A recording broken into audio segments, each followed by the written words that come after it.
Ginusto ni Shirley na puntahan ng kanyang asawa matapos ngang marinig niya ang tungkol sa annulment na ipa-file nga ni Raymond.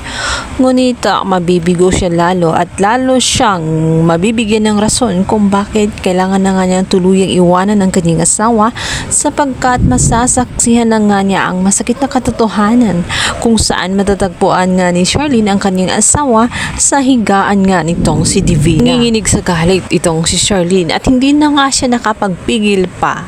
Nilabasan niya ang kanyang matinding galit dito kay Divina. Agad ganyang sinabunutan at hinilahilan niya itong si Divina hanggang makarating sa baba.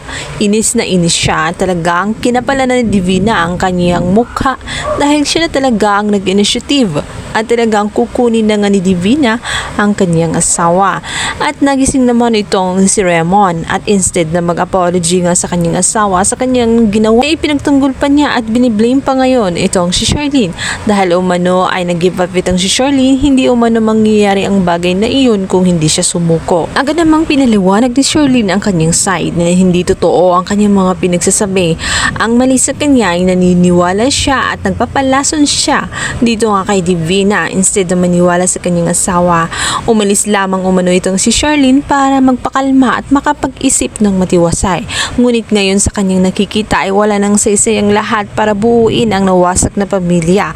Kaya sa inis nga nitong si Charlene, sinabi niya na magsama na nga silang dalawa ng kanyang kiridang si Divina dahil siya na nga mismo ang maghahain ng annulment dahil masakit sa kanya na ginagawa na nga siyang tanga ng dalawang ahas.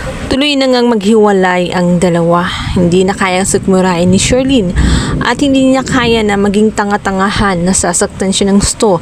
Lalong-lalo na at botong-boto din ang kanyang biyanana at gustong-gusto din ang lahat ng mga nangyayari sapagkat pumapaborito kay Divina. Sa kabilang banda, sinabi naman ni Adrian na huwag siyang mag-alala sapagkat handa siyang tumulong para sa gusto niya na annulment. Handa siyang susuporta at handa din siya na maging abogado para makuha nga ni Charlene ang kanyang hustisya.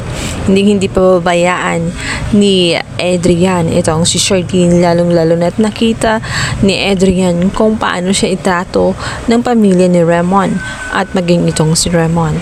At sa tingin nga ni Adrian ay hindi nga deserve ni Charlene na magdusa mula sa pamilya ni Raymond.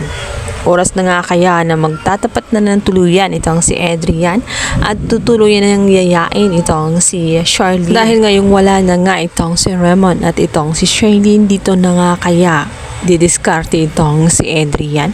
Yan natin pakabangan sa lalong umiinit at tagpo na prinsesa ng City Jail. Please don't forget to like and subscribe my YouTube channel. Thank you.